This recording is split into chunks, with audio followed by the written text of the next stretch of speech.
Good morning and afternoon, everyone. Thank you for joining us for the third installment in Fasken's 2024 Quarterly Perspectives on Tax series, where we will discuss intergenerational transfer, sale, or split up of a business, tax changes, and tax planning strategies in the context of these changes.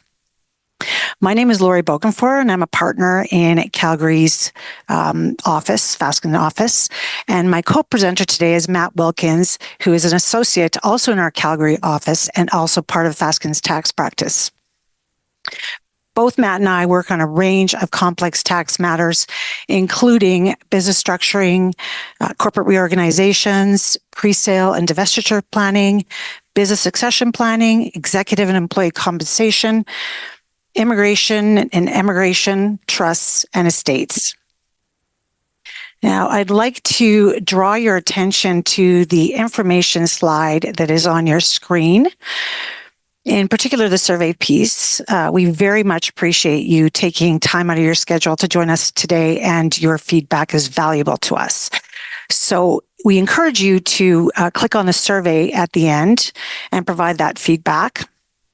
As well, we will have time for Q&A at the end, so please feel free to put your questions into the question box. And if we don't get to those today, you will have our contact information and can reach out to one of us after today's session. We also do have an automated process for those who require Ontario or Quebec CPD certificates. At the end of the webinar, a QR code will pop up on your screen, and there will also be a link added into the audience chat that will allow you to receive a CPD certificate once you provide your information. And for those that aren't able to get to that process today, certificates will be sent in the next week or so. Now, on to our presentation. So we are at the beginning of what is being referred to as the Great Wealth Transfer, where more than 3/4 of privately held and family businesses are expected to change hands in the next decade or so. And the value of those business assets is estimated to be about $3 trillion. So whenever we're talking about family business succession, can move on to the next slide, please. We need to think about, or any sale of a business, we need to think about tax planning. And there have been a number of changes recently, some of them enacted and some proposed. We will cover those in the context of today's topic. So that will include proposed changes to the taxation of capital gains, enacted changes to the alternative minimum tax or AMT, enacted changes that apply to the intergenerational sale of business, so sale among family members. We're also going to talk briefly about split up of a family business in the context of perhaps a divorce or a death. And we will also cover briefly some changes to the General Anti-Avoidance Rule, or GAR, and the Mandatory Disclosure Rules, or MDR. Now, there are a number of other topics that we just won't be able to get to today in the interest of time. For example, the proposed Canadian Entrepreneurs Incentive, sale to an employee ownership trust, limitations on interest deductibility, all proposed changes. We also do get a lot of questions about the last 3 bullet points. So expansion of business operations outside of Canada, structuring of ventures, including partnerships and joint ventures, and public listings and acquisition by foreign buyers, such as private equity. We just can't cover those topics today, but we are available to discuss them otherwise. Now, on to you, Matt, to talk about the first 2 changes. Thank you very much, Laurie. So first up, we have the changes to the capital gains inclusion rate. So many of you probably heard a lot of excitement and discussion about this earlier in the year. But at the very top of this discussion, we'd like to note that notwithstanding the fact there's been notice of Ways and Means bills put forward, this has not actually been fully enacted into Canadian law yet. So despite all the discussion and the planning and the thought that's gone into it, technically it's still not the law of Canada as of this moment. That being said, it's been progressing quite a bit, and we're at the very near the final phase. But it is an interesting time, especially with political discussions about whether this government will stay in power, whether it will actually be enacted or not. And so it's an interesting thing to keep tabs on. I think the tax community generally expects this change to go through, and so are kind of proceeding and acting on that basis. But it is an interesting quirk of Canadian constitution and parliamentary requirements that this is not quite in the law yet. That being said, if it does go through, it'll be effective as of June 25th, 2024. And the main point of the change is that, for several decades now, capital gains are only included at 50% in a taxpayer's income. But if this change does get fully enacted from June 25th, 2024, they will instead be included at 2/3 rather than 50%. So, of course, increasing the amount of tax payable on capital gains going forward. There is some reprieve for individuals, however. Each year, up to capital gains up to $250,000 will be eligible for the old 50% rate, where every dollar of capital gains after that will be at the new 2/3 for individuals. But there's no such allowance for trusts or corporations. So only individual taxpayers get that $250,000 allowance for the old 50% rate versus the 2/3 for everybody else, starting from the first dollar of capital gains in that year.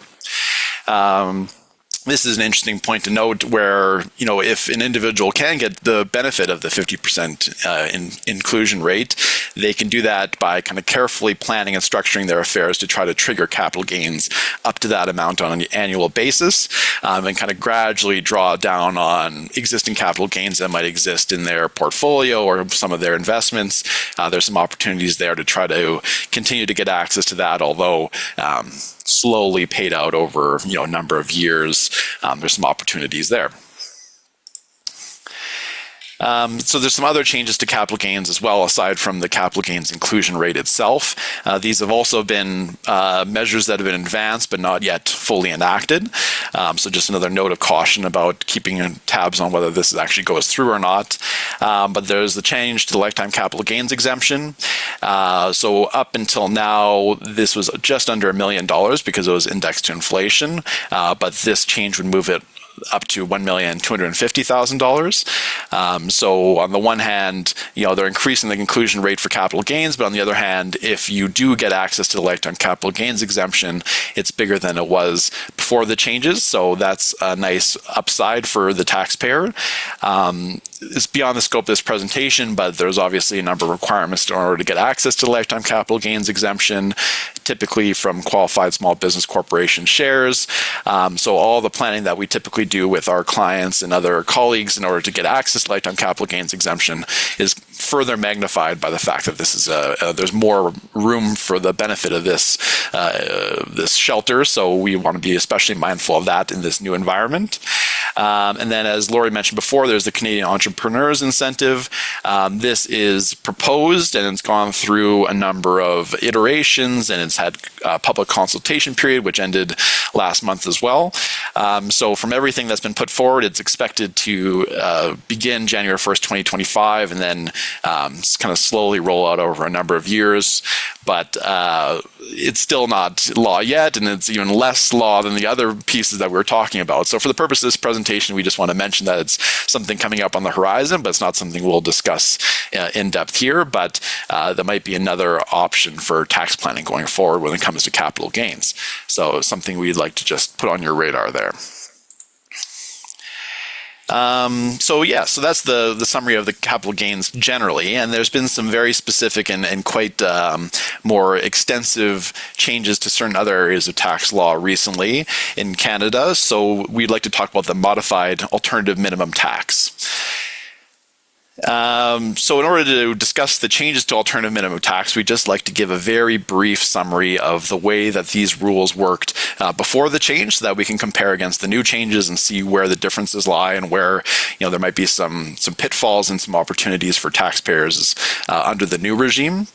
So this has always been the case where when the taxpayer is preparing to pay their taxes and determine how much they needed to pay, they calculate it into the normal, regular federal tax calculations, and then there should also be a calculation of alternative minimum tax. So there are two separate calculations that should be happening simultaneously.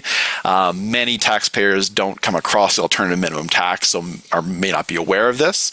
But the main thrust of the idea behind the alternative minimum tax is that high-income taxpayers, usually individuals and trusts, have to pay a minimum amount of tax, even if they get certain deductions or a lifetime capital gains exemption or donations, stuff like that.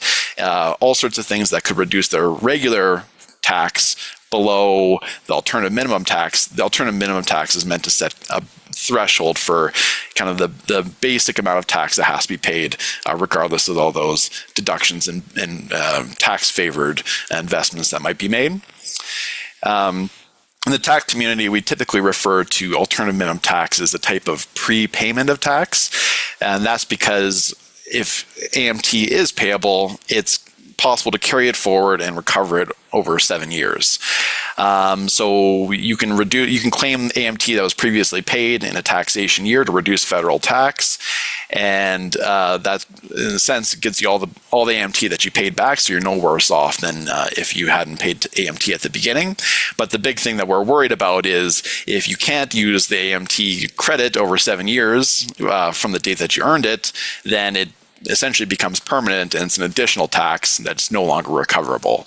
So that's always something we're mindful of when it comes to AMT, is trying to make sure that there's a plan in place to recover it if AMT is in play, just to make sure that that money, that deduction, doesn't get lost and become permanent tax going forward. So up here we have the calculation formula for AMT. So it was 15% before, times by adjusted taxable income, which is essentially the income that everyone calculates for their taxation during the year with certain adjustments, and then reduced by the basic exemption, which was $40,000 under the old rule. And then last, you could remove some items for eligible non-refundable tax credits. So basically, you figure out what the normal income is, reduce it by the $40,000 basic exemption, multiply it by 15%, and then you can deduct certain non-refundable tax credits from there. And like I mentioned in the previous slide, you put all the variables into this formula, it comes out with a number. You compare that number against regular tax payable. If the AMT number is bigger than the regular tax payable, you have to pay the difference, and that difference is the credit that you can use in the future years to deduct and hopefully get that back and refunded so that it doesn't become a permanent tax after the 7 years. So the new changes for AMT came into effect and are fully enacted as of January 1st, 2024. So one thing we really want to mention at the top of this discussion about the new rules is there was a lot of commentary that came out earlier in the year, of course, when it came into effect, but we would caution about commentary and comments that are made before June 25th, 2024, because that commentary may not be as complete or as correct as it was initially because of the changes of the capital gains inclusion rate that we just talked about. Because before, in your federal income tax, 50% of capital gains is included, but now it's 2/3. And so your federal tax has gone up for most people. And so when you compare it to AMT, it may not be the same as it was under the old regime. There's a few changes. The first changes which is good for the taxpayer, is the basic exemption went from $40,000 to $173,205. So as you can probably tell from that number, this is meant to be indexed for inflation, and so keeps pace with changes as the years go by. So this is a nice exemption change for kind of middle income earners, and it's meant to deflect some of the changes that are basically most of these changes are going to increase the AMT payable. This change in the exemption is supposed to help lessen the burden on middle income earners by increasing the threshold where AMT starts to become relevant. Next up is just the rate. So in that previous formula, we were multiplying by 15%. Now we're multiplying by 20.5%, which of course will increase the likelihood that AMT is relevant, and if it is relevant, the amount that will be payable. And then limited deductibility of certain eligible non-refundable tax credits. So this is where a lot of the really significant changes that come in terms of what is included in the calculation and what's not. There's a lot of changes there for tax planning and various taxpayers who may have been able to avoid being subject to AMT before, but these changes put a lot more items back in play and makes AMT a lot more relevant for certain individuals.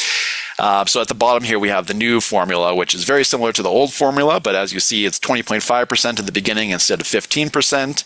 It's ATI minus the increased exemption rather than the old 40,000, and then you subtract 50% of eligible non-refundable tax credits. And we put 50% here because that's kind of where many of the changes have gone, but it's a very much on a case-by-case basis.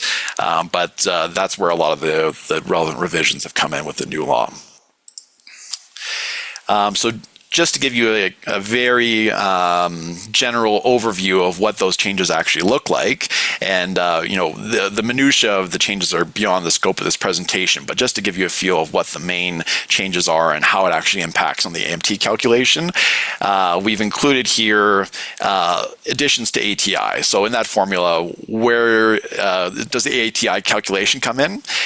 Under the old rules, capital gains were included at 80%. Under the new rules, they're included at 100%. So ATI is moving up with that change. Same with an individual who gets an employee stock option benefit from receiving stock options from a corporation or their employer, for example. Under the old AMI rules, only 80% of that had to be included, but now it's 100%. Capital gains realized on donation of publicly listed securities. This is very significant for people who have included this as part of their tax planning or estate planning. Before, none of that was included in AMT. So if there was public donations of donations of public securities, that wouldn't be a concern from AMT perspective, but now it's included at 30%. So while it's only 30%, it used to not be included at all. So this is quite a tax trap for anyone who is planning on, realizing gains by donating public listed securities to a registered charity. Now that should be very carefully thought about in the context of the new AMT rules. And then last, on additions to ATI here, we have capital gains realized on all other properties. Used to be 50% and now 100%. So things that used to be added into ATI are still added into ATI, but now even more so than they were before. And so you can expect that the AMT overall will increase as a result of that. Just more inclusions in ATI means a greater amount of AMT. And then this slide is the other end of the equation, where deductions from ATI. So as a taxpayer, we like to try to reduce ATI as much as possible because it reduces the AMT calculated. But as you'll see from these changes, there's now more restrictions and limitations on what deductions can be taken out from ATI versus the old rules. So capital losses carried forward or back. Under the old rules, you could take out 80% of them, but now you can only deduct 50%. Same thing with business investment losses. For individuals who have employment expenses, they were able to include 100% of their employment expenses before, but now only 50%. And then the one that I would really draw your attention to for the purposes of tax planning, and it comes up in a lot of different areas, is interest and financing charges to earn income from property and non-capital loss carryforwards. So especially the interest and financing charges to earn income. Before, all of that interest was deductible from the calculation of ATI, but now it's only 50% deductible from the calculation of ATI. And so Lori will talk about this more later in the presentation when it comes to prescribed rate loans and some of the tax planning that we do around that. But it was very much relevant here, and it will be important for the calculation of AMT for trusts as well. And then the last item we have on here is non-capital losses, and limited partnerships have similarly been restricted in their deduction to 50%. So, the 1,000-foot view here, between these two changes, more things are being included in ATI and less things can be deducted from ATI. So we expect that AMT for most taxpayers will go up as long as you're under that exemption that is also caught up. So now I'd like to pass it over to Lori, who will talk a little bit more about kind of what the impact of these changes are in terms of tax planning and what we think are going to be the changes we see as a result of that. Thanks, Matt, and thanks for giving us a summary of the highlights of those rule changes. So in the context of family business succession, what impact does AMT have? So it's a combination of probably good news and neutral news. There will be no change to the ATI inclusion where shares of a business are sold and the lifetime capital gains exemption is claimed. It will still be a 30% inclusion for ATI purposes. It's the same as it was before. It's arrived at through different variables in the formula, but it's about the same. But the good news is that with the increased AMT exemption of $173,205, a much larger capital gain can be realized now without triggering AMT. For high rate capital gains, so beyond the $250,000, we realize from June 25th, assuming the legislation gets enacted in its current form, as Matt mentioned, there will be a nil effect with the new AMT changes. That's because the federal rate on capital gains is 22%, just using the formula. So that cancels out the AMT flat rate of 20.5%. And for gains realized by an individual within that $250,000 allowance each year, it's expected that there will either be nil or modest AMT impact. And again, that's due to the higher AMT exemption, that $173,205. So that's okay. So I'm going to talk a little bit about estate freezes in the context of AMT and family business succession. We have a very diverse audience today, a combination of professional advisors, business owners, and others. So I'll just briefly go over how an estate freeze works. So in the simple example on the slide, we have person A, who's the founder of the business, who owns all the common shares. That could be 100 Class A common shares, for example. In an estate freeze, person A can exchange those common shares for fixed value preferred shares, thereby locking up or freezing the entire fair market value of the business. So once they've done that, any person, including a family trust, can come along and subscribe for shares of the operating company at a nominal cost, $10 or $100.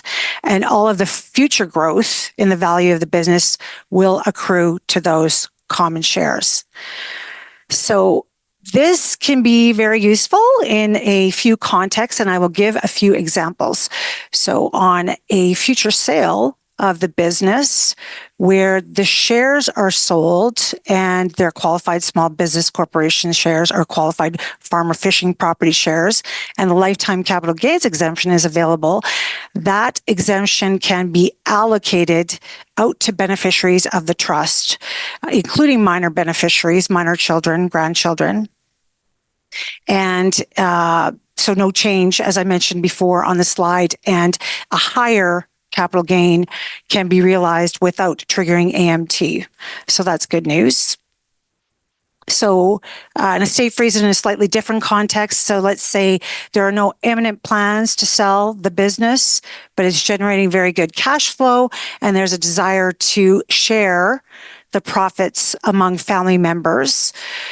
So this slide shows a corporate beneficiary freeze where a corporation is included among the beneficiaries of the family trust. So after tax, retained earnings can be flowed out through the trust to that holding company as a tax-free intercorporate dividend. And that cash from the dividend can be invested by the holding company.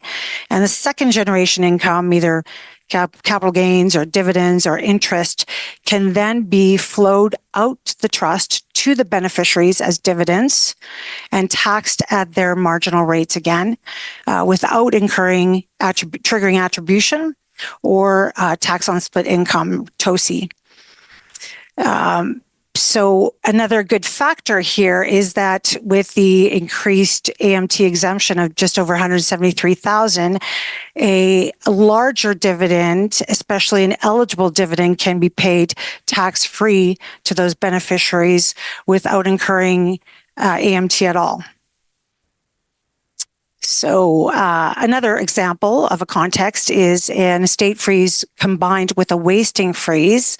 So as I mentioned, person A has fixed the value of their interest in the business by exchanging their common shares for preferred shares. So that will set the amount of tax owing on the deemed disposition of those shares at death. So the tax owing, at least on the disposition of those shares, is known.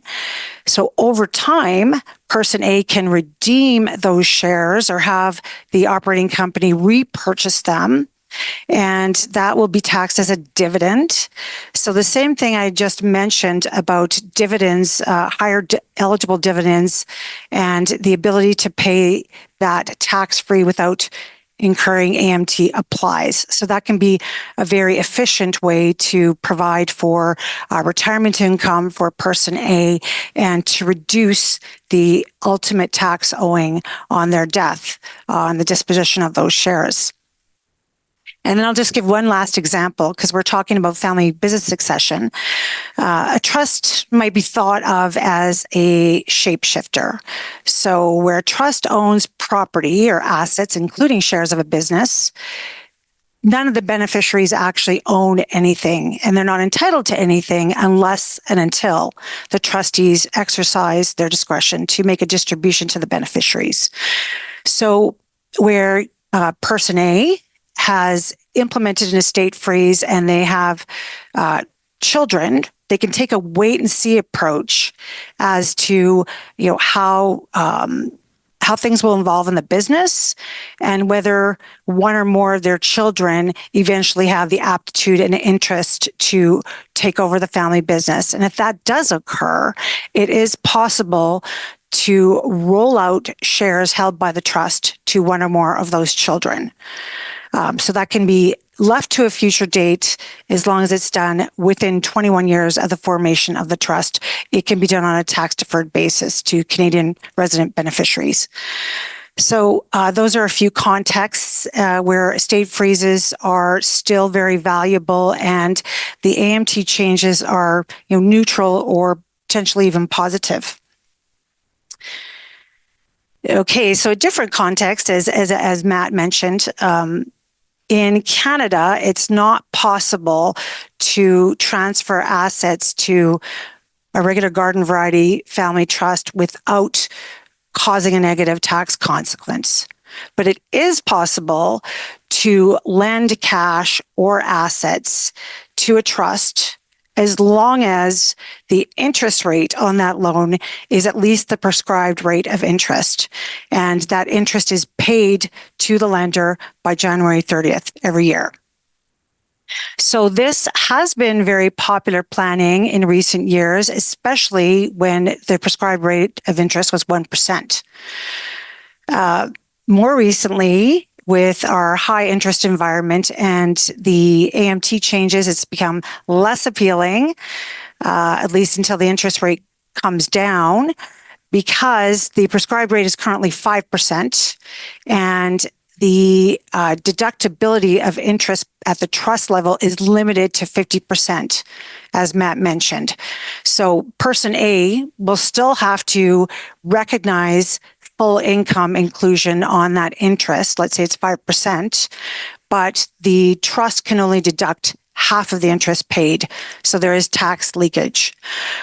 So this means that these prescribed rate loan arrangements that we have seen and been using in the past require a bit of extra careful consideration right now as to whether they're worth it or not. And that's it for that slide. And I will turn it back to you now, Matt, to talk about our next topic, GAR and MDR. Perfect. Thank you, Laurie. And sorry, there was one more comment I wanted to make on AMT before we moved on. Thanks to a helpful question from the audience. The question was whether ATI and AMT is used interchangeably. And so in the purpose of the discussion of this presentation, I think we kind of do blend the concept a little bit, because ATI, adjustable taxable income, is one of the variables that determines AMT. And the other variables essentially kind of operate on ATI to determine how much AMT is payable. So, a change to ATI effectively is a change to AMT, but they are different concepts. ATI is just one of the variables that determines how much AMT is ultimately payable. So thank you for that clarification. So now we'll move on to the some considerations about intergenerational sale and some recent legislation changes on that topic as well. So this dates back longer than the other changes. The original change to legislation was in 2021. The rationale of the government at the time of the change was that traditionally tax rules are more advantageous on the sale of shares to an arm's length purchaser.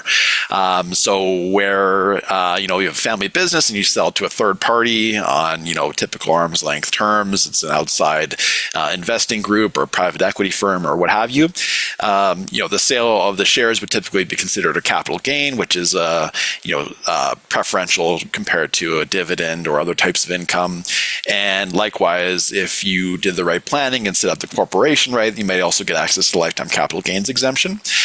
So that was always very helpful in the sale to a third party, but these benefits were usually not available on a sale to a related party, like a child or the next generation or anything along those terms. So the government back in June 29, 2021 implemented the bill to facilitate intergenerational transfers of small businesses and family farms with the idea of trying to target that kind of mismatch that was disadvantaging people who wanted to keep a business within the family.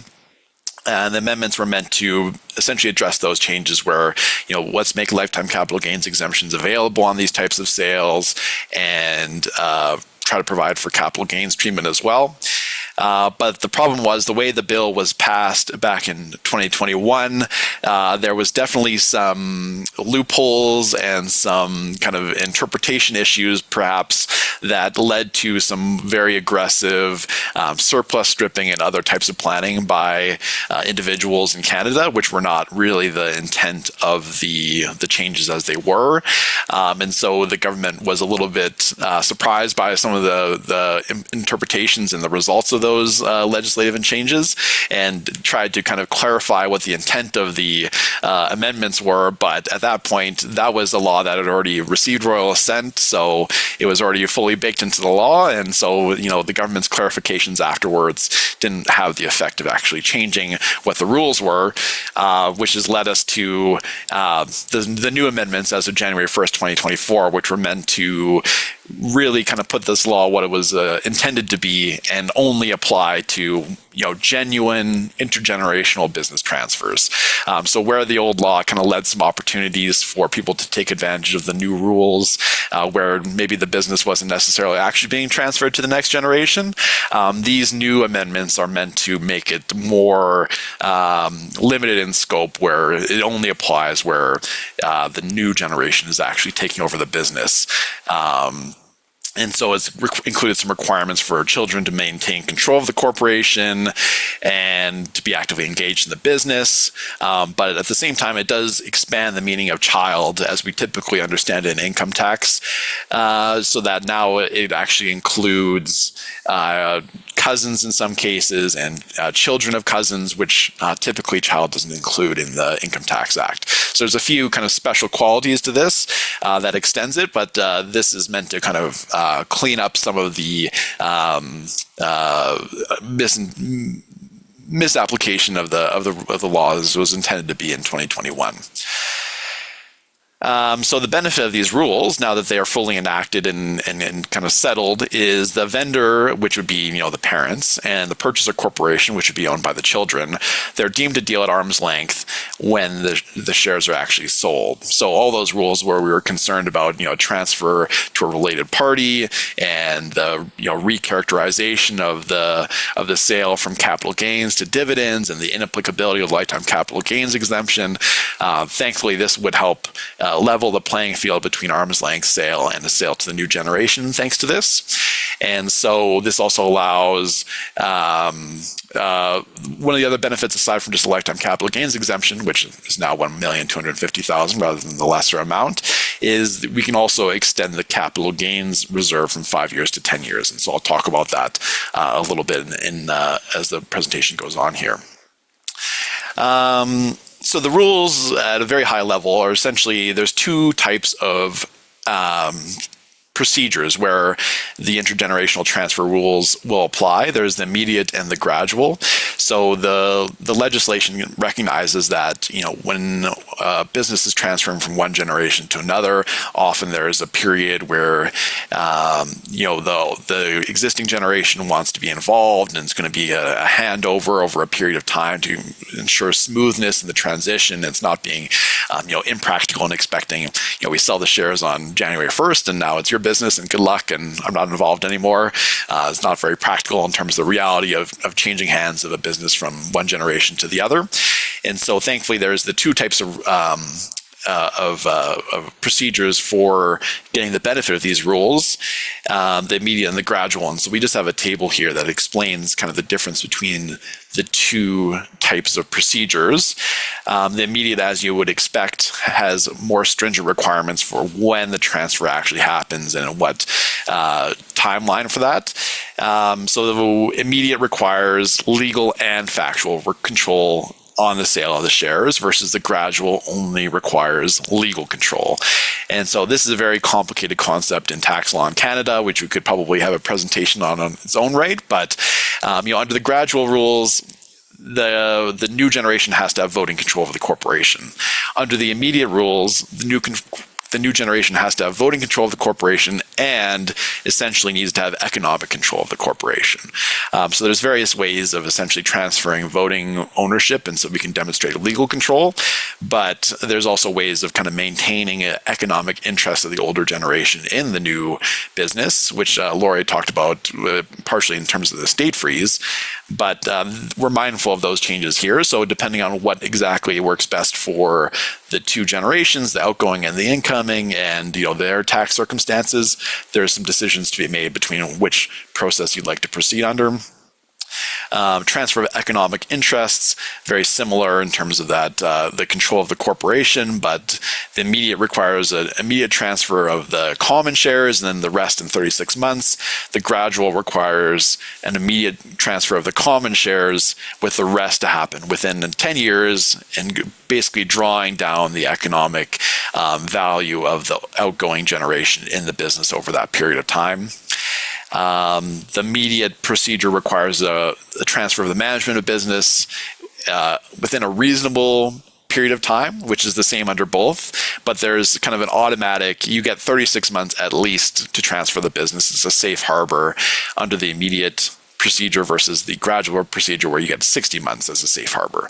So, that doesn't mean that that's the absolute limit. You can still do it as long as you can justify it's within a reasonable time, but you're safe within those periods under those two procedures. And then the last two items is, the child's retention of control of the business and the child working in the business. Under the immediate procedure, they need to stay in the business, working and retaining control for 36 months after the transfer, versus under the gradual, it's another 60 months or until the transfer is complete. So both are options. Both can be very useful. It's just a question of what the actual intentions of the business are and the unique, personal circumstances of the people involved, which might suggest we'd rather go for one of these options over the other. But thankfully, both of them do give that same kind of arm's length type of tax treatment, which was formerly not available. This is just the point I made earlier about the capital gains reserve timing. So in many circumstances with our clients, we've seen where, the purchase of the business is meant to be effective immediately, but the amount will not be paid out immediately. It'll be paid out over a number of years. For the most part in the Income Tax Act, you can claim a tax reserve up to 5 years where proceeds of the disposition of property is payable over 5 years. So it doesn't all have to be, you don't get taxed on it all in the first year. You can spread it out over 5 years. That's usually the limit, but in these cases, they've extended it to 10 years. So where there's an intergenerational transfer of property, the capital gain can go out to 10 years instead of 5 years. So that's the main kind of summary of the intergenerational transfer legislation as it's been enacted. Now I'd like to hand it over to Laurie just to talk generally about reorganizations in the context of divorce, division of assets, or death. Thank you, Matt. So this is really nothing new. There's no new tax changes around these rules, although we constantly have new CRA commentary or CRA rulings on these transactions. So it is possible to divide up assets of a family business and among family members. It's best if it's assets that are easily divisible. So for example, cash or land, like in the case of a family farm.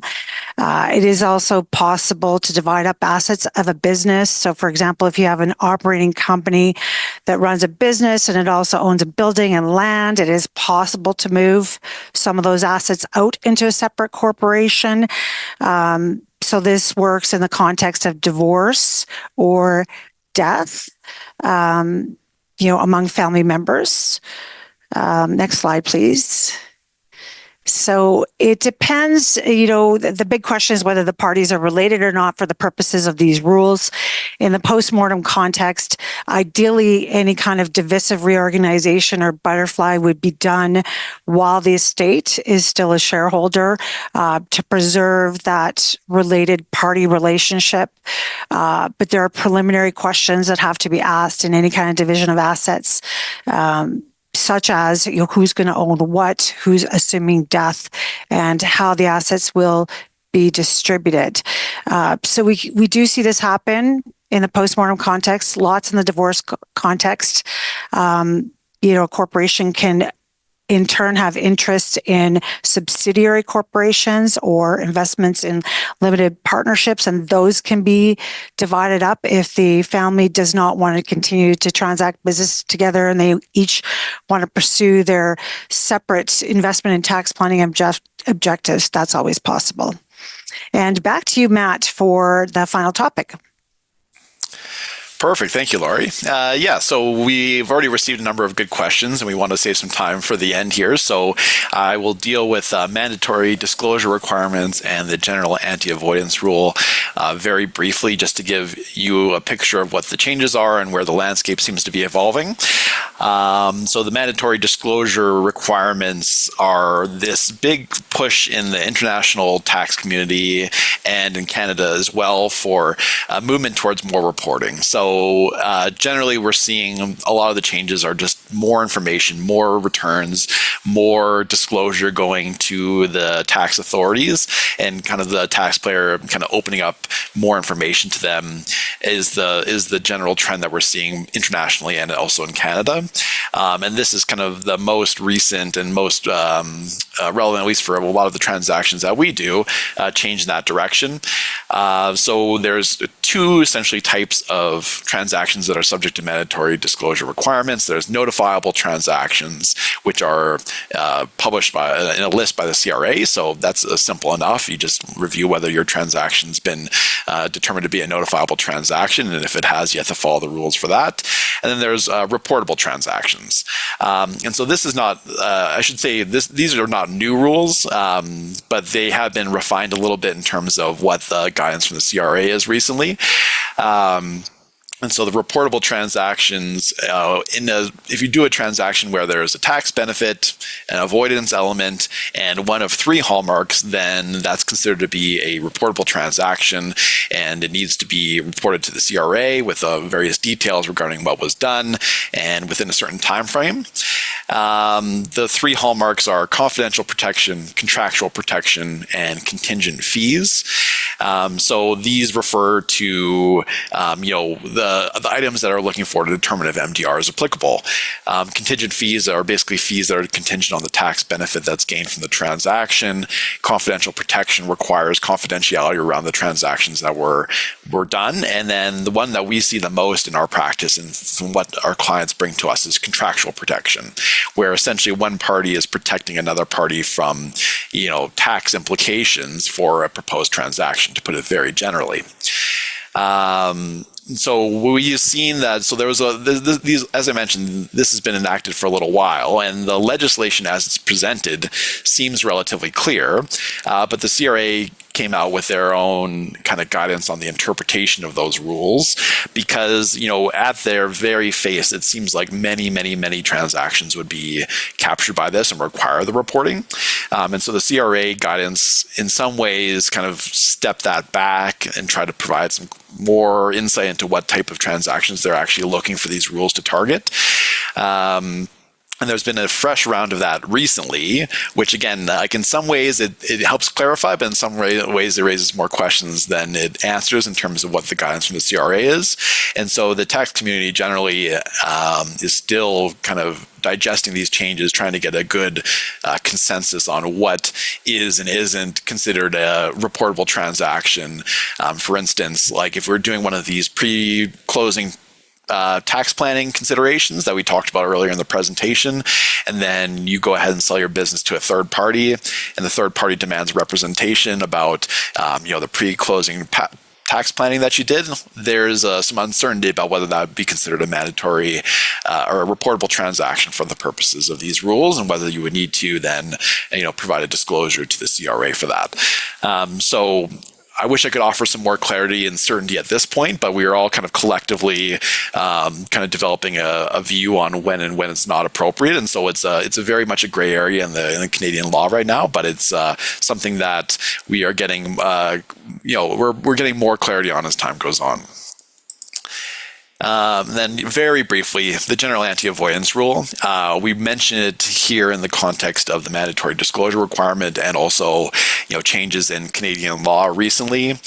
The general anti-avoidance rule applies where there's a tax benefit, an avoidance transaction, and a misuse or abuse of the tax provisions.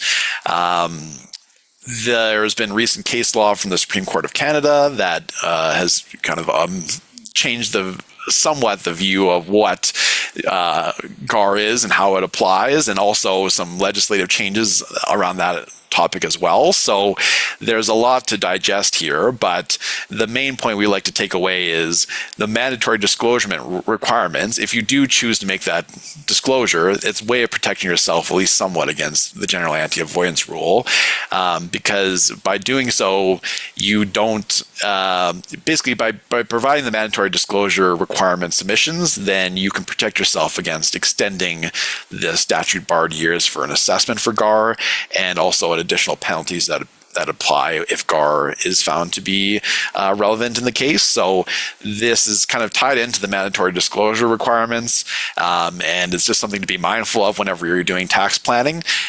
So it's beyond the scope of what we're talking about here, but just something to keep on your radar and not forget about before proceeding with something that may look appealing from a tax perspective. You just want to make sure that there's no negative implications from the MDR and GAR perspective.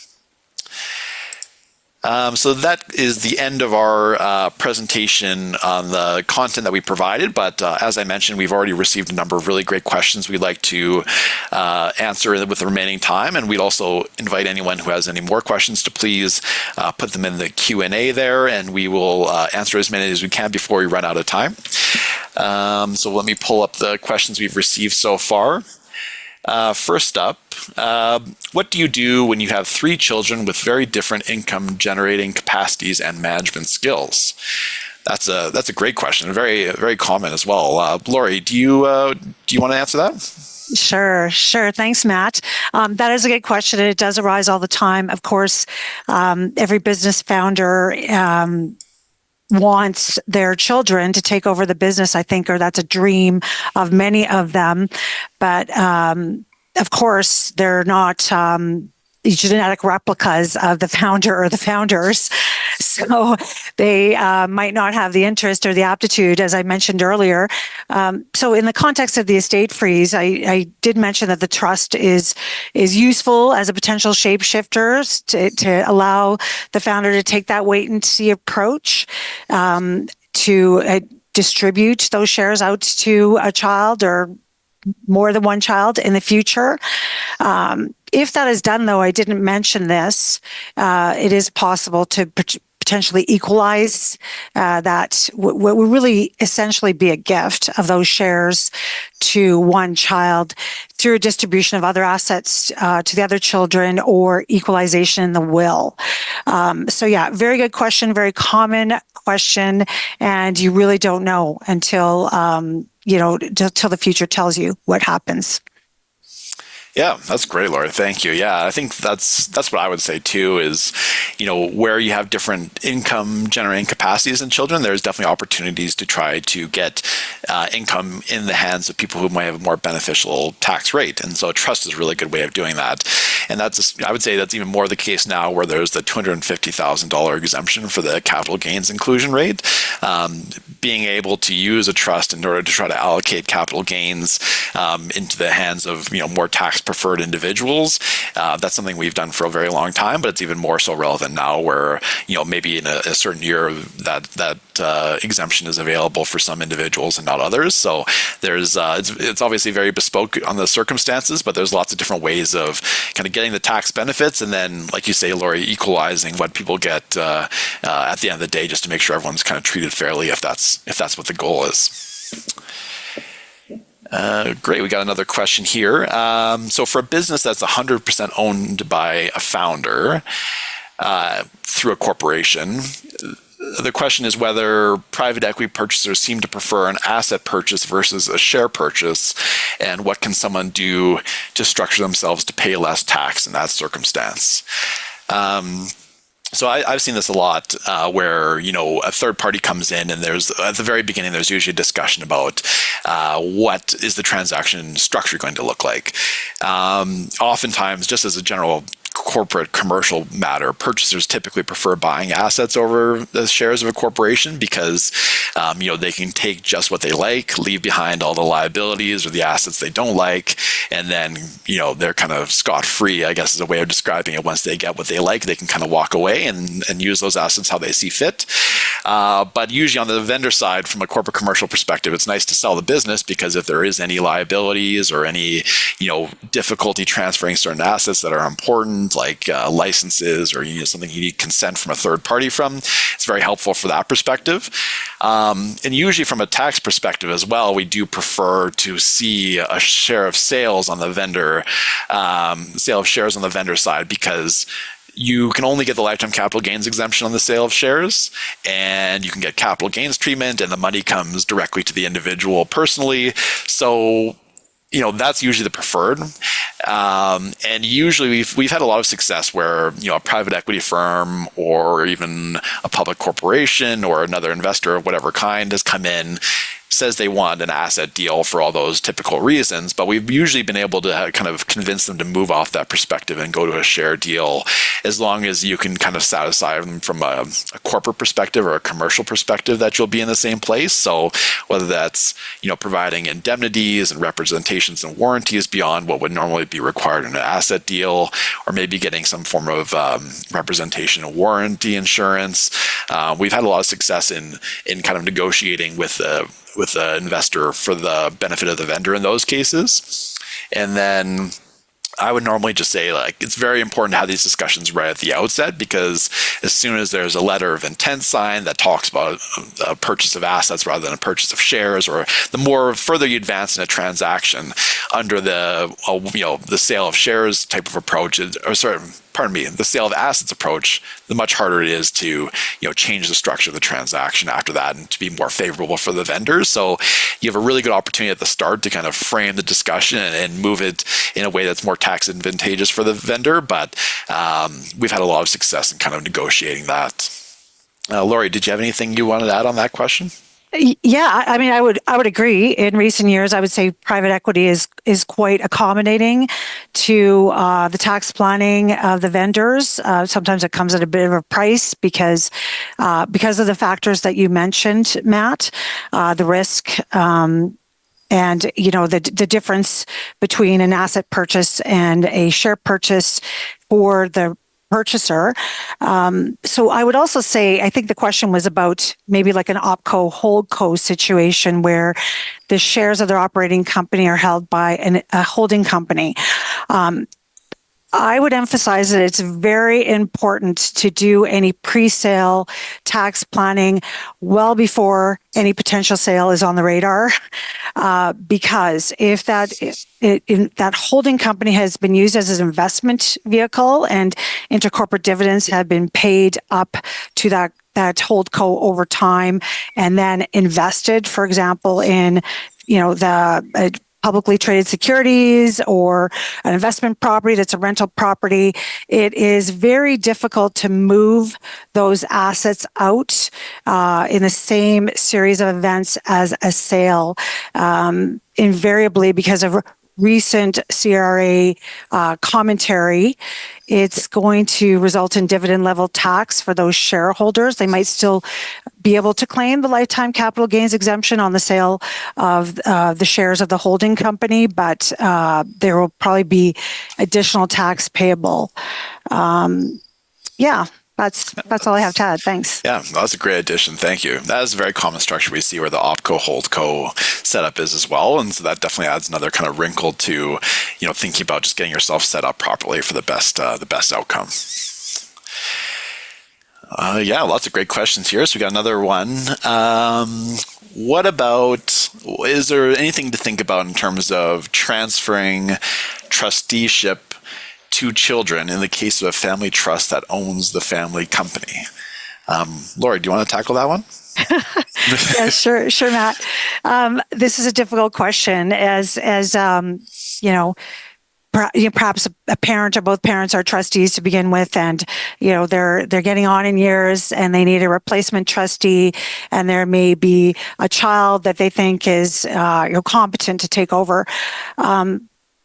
It's really a similar question to the choice of executor under a will, although it's probably a more onerous situation where it's a family trust, because the trust will have a duty to manage investments, assets, and exercise discretion to make distributions.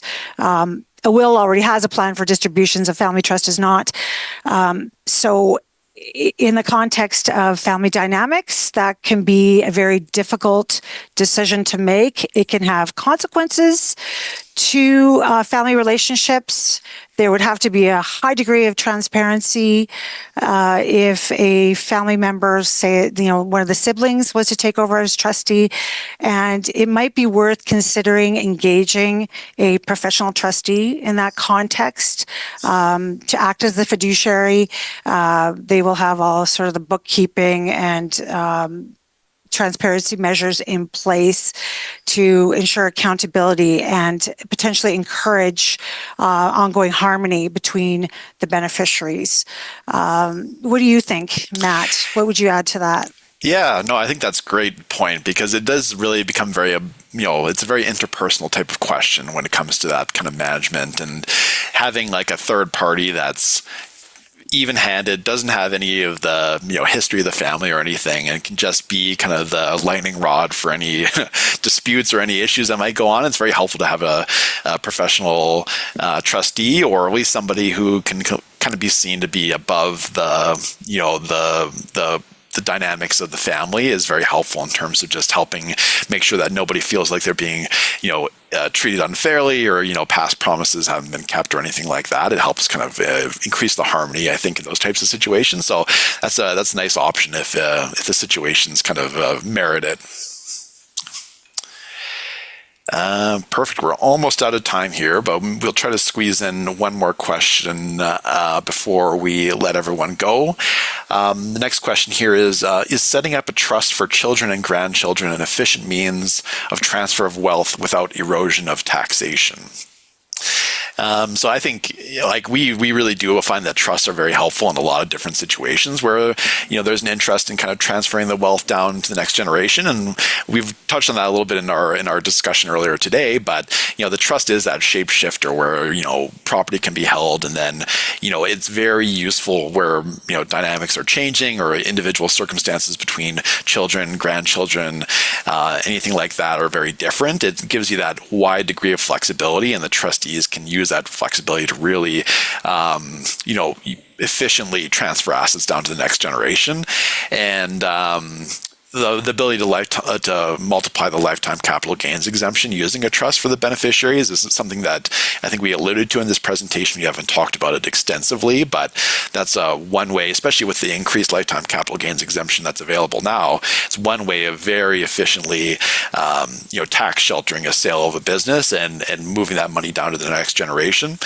And there are, possibilities of transferring other types of property income in different circumstances as well. But this is where we have to be really careful about, tax on split income and all the other rules that might apply where there's, this is something that's on the radar of the government. And so there's restrictions and, limitations on how exactly you can go about it. But I think generally speaking, it's definitely a very useful tool for that type of planning. What do you think, Laurie?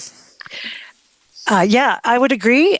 Subject to the comments earlier that we both made about AMT. So it's not possible to just transfer assets into a trust without thinking about tax events that will occur, including attribution. So prescribed rate loans are often used if it's cash or investments, and there's a limit on deductibility of the interest that's going to be paid by the trust on those earnings. Perfect. Thank you, Laurie. So now we've reached the end of our time, and I apologize as there's a couple more questions we'd love to answer, but unfortunately we've reached the end of our time. So Laurie and I are always available if you'd like to reach out to us. You have our contact information. So if you'd like to reach out to us with that question, we'd be happy to help you. And obviously if there's anything else that comes up and we could be of assistance, we'd be more than happy to. So please feel free to reach out anytime. But now that we've kind of come to the end of our time today, I'd like to thank all the viewers who were able to attend today and Laurie as my co-presenter. For those of you who are in Ontario and Quebec, the CPD certificate QR code is on your screen and the link is within the chat as well.